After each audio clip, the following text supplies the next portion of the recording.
डरपोक सास बहू। जिगर और बलराज अपने अपने ऑफिस के लिए निकल जाते हैं, जिसके बाद तानिया और उसकी सास घर के काम में बिजी हो जाती है। तभी रसोई में से तानिया के चिल्लाने की आवाज आती है।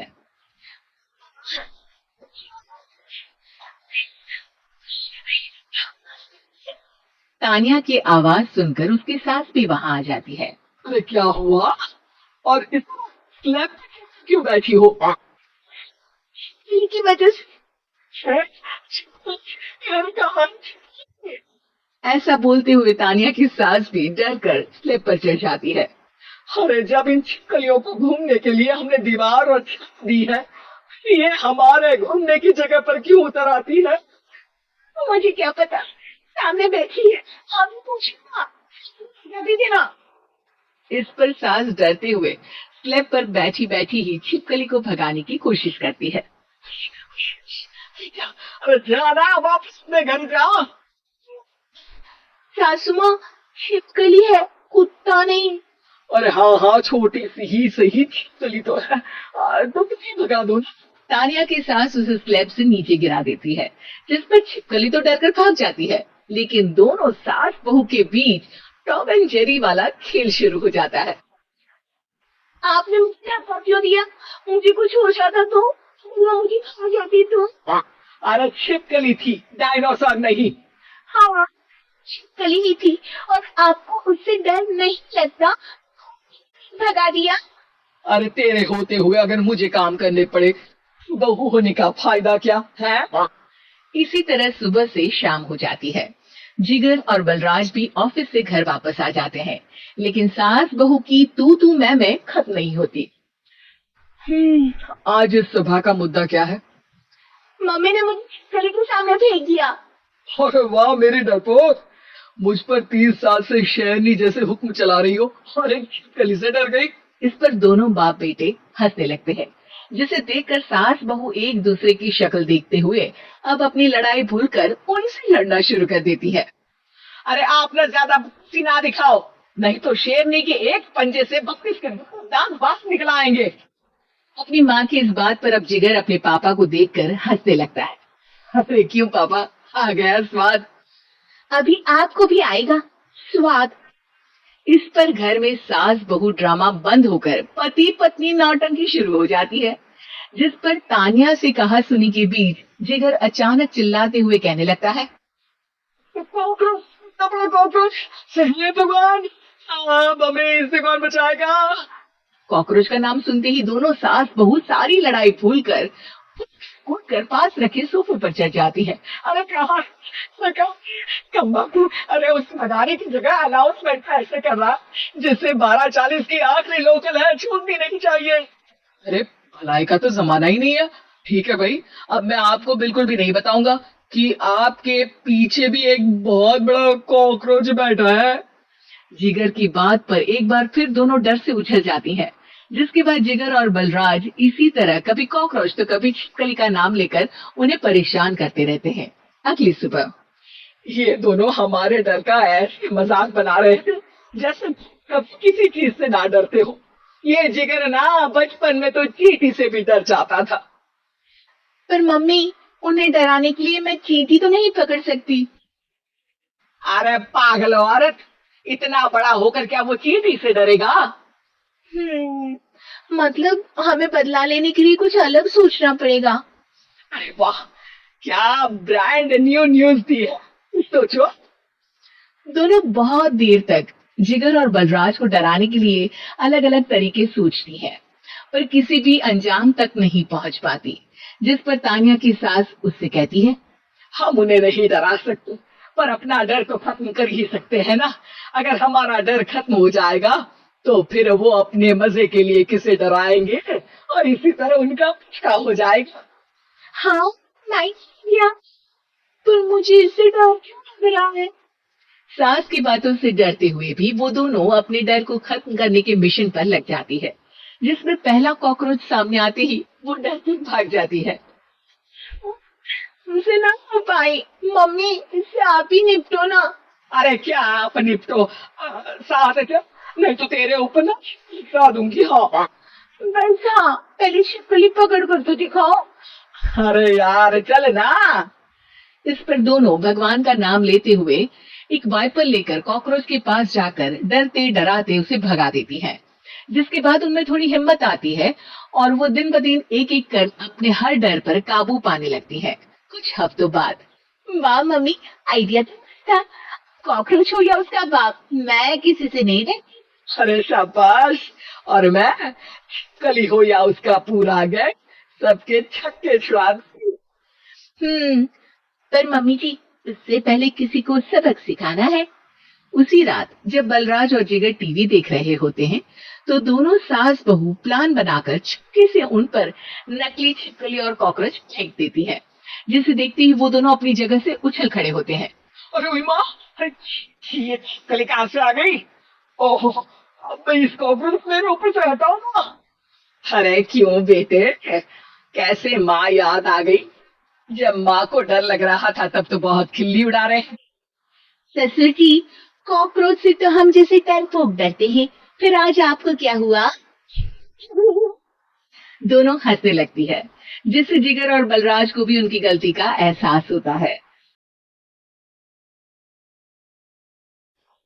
एक शाम प्राची टीवी पर सीरियल देख रही होती है, तभी उसकी सास वहां आती है। अरे सीरियल में तो ऐसे मग्न है जैसे आज रात का खाना पड़ोसी आकर बनाएंगे। मुझे पता ही नहीं था, आपने अपने बेटे की शादी पड़ोस में भी की हुई है। हाँ? मतलब? मतलब इस घर में सारा काम बहू ही करती है, आप तो सिर्फ रोटे मारती हैं।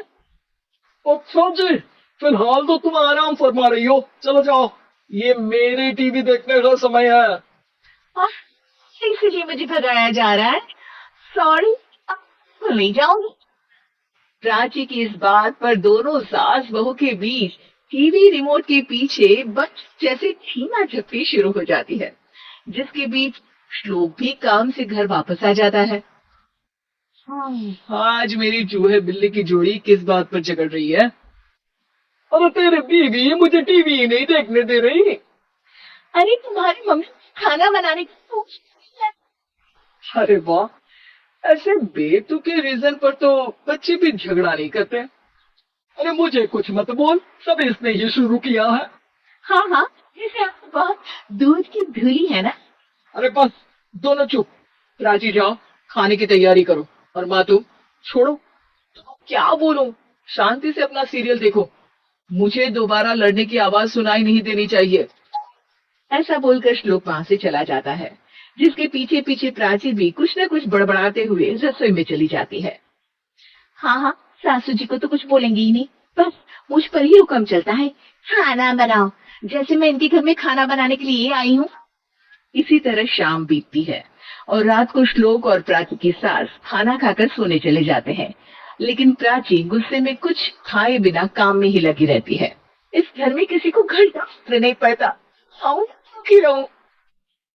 प्राची कुछ देर के लिए रसोई से बाहर जाती है और जैसे ही वापस आती है तो वहां दूध का भरा ग्लास देखकर हैरान रह जाती है। फिक्र पूरी है, ये खाना नहीं है। प्राची दूध पीकर सोने चली जाती है और अगली सुबह एक बार फिर सास बहू का कार्टून नेटवर्क स्टार्ट हो जाता है। ये तुमने ही किया है। चीज होती है, वो क्यों कुछ किया? दोनों ने मिलकर पूरे घर को पागल खाना बनाया हुआ है। यहाँ कोई नॉर्मल इंसान तो रह ही नहीं सकता, इसीलिए अब पड़ोसी क्या रिश्तेदार भी घर आने से कतराते हैं। बेटे भी चंगा, तेरी माँ भी चंगी, दीदी भी चंगी, रिश्तेदार। हाँ जी, आपको नहीं पता क्या, गंगाधर ही शक्तिमान है, रिश्तेदार ही। हाँ हाँ हाँ, बस समझ गया। कभी जानवरों जैसे लड़ेंगी तो कभी जुगलबंदी करेंगी। भाई मैं आप दोनों के बीच में नहीं फंसना चाहता। सास बहू की इस मनमौजी जोड़ी से परेशान होकर श्लोक अपना सिर खुजलाता वहां से चला जाता है। चलो अब मैं भी कीर्तन में जा रही हूँ। इस पर जैसे ही सास कमरे में अपना पर्स लेने जाती है तो वहां नाश्ते की प्लेट रखी देख मुस्कुराने लगती है और नाश्ता करके घर से बाहर निकलते हुए कुछ पैसे टेबल पर रख जाती है, जिसके कुछ देर बाद सिलेंडर वाला घर आता है। ओ मोरी मैया, मैं सिलेंडर के बारे में भूल ही गई थी, और खर्च के सारे पैसे भी मम्मी के पास है और श्लोक से बोल तो उल्टा 4 बात सुनाएंगे। प्राची ये सोच ही रही होती है कि अचानक उसका चेहरा चमक उठता है और वो घर में आकर उधर उधर देखने लगती है। तभी उसकी नजर टेबल पर रखे पैसों पर पड़ती है जिन्हें वो सिलेंडर वाले को दे देती है। ये सब श्लोक देख लेता है। अच्छा बेटे, इतना बड़ा घोटाला, सबके सामने मैं तेरी दुश्मन और पीठ पीछे तेरी मेरी यारी। इस पर श्लोक प्लान बनाता है और शाम को सब एक साथ बैठे होने पर बोलने लगता है। माँ, तुम दोनों की बहुत लड़ाई होती है, इसलिए मैं सोच रहा हूँ कि प्राची को उसके घर छोड़ाऊं। इससे वो भी खुश रहेगी और तुम भी। अचानक श्लोक की ये बात सुनकर सास बहू शौक से उसकी तरफ देखती है। आज ऐसे घर छोड़ाओगे? मुझे ना। अरे तुमने बोला नहीं, पर मैंने सुन लिया। तुम्हें मम्मी के साथ रहना अच्छा नहीं लगता, मुझे पता है। अरे वो हरे, जब बहू खुद कुछ काम बोले तो वो तुझे सुनता नहीं, और अब जो इसने बोला ही नहीं वो तू समझ गया। नहीं जाना तो फिर जबरदस्ती क्यों कर रहा है? अच्छा, फिर आपको मौसी के घर छोड़ाता हूँ। बस अब आप दोनों एक घर में एक छत के नीचे नहीं रह सकती। मैं इस टॉम एंड जेरी की जोड़ी को और नहीं झेल सकता है। दिक्कत है तो तुम्हारा बोरिया बिस्तर पैक कर देती, लेकिन मम्मी जी कहीं नहीं जाएंगी। बिल्कुल यही सुनना था मुझे। अगर दोनों में इतना ही प्यार है फिर हर वक्त ये लड़ाई का नाटक क्यों करती हो? देखा मैंने कैसे माँ किचन में दूध रखती है और तुम उनके लिए कमरे में नाश्ता रखती हो, और कैसे वो पहले ही तुम्हारी दिक्कत समझकर घर में पैसे रखकर बाहर जाती है। अरे भाई, इतना ड्रामा तो डेली सोप में भी नहीं होता जितना तुम दोनों ने इस घर में फैलाया हुआ है। तू हमें टॉम एंड जेरी बोलता है ना, तो याद कर वो दोनों भी एक दूसरे को बाहर वालों की बुरी नजर से बचाने के लिए हमेशा सबके सामने लड़ते थे, लेकिन अकेले में दिक्कत के समय मदद भी तो करते थे। बस हमारा रिश्ता भी कुछ ऐसा ही है।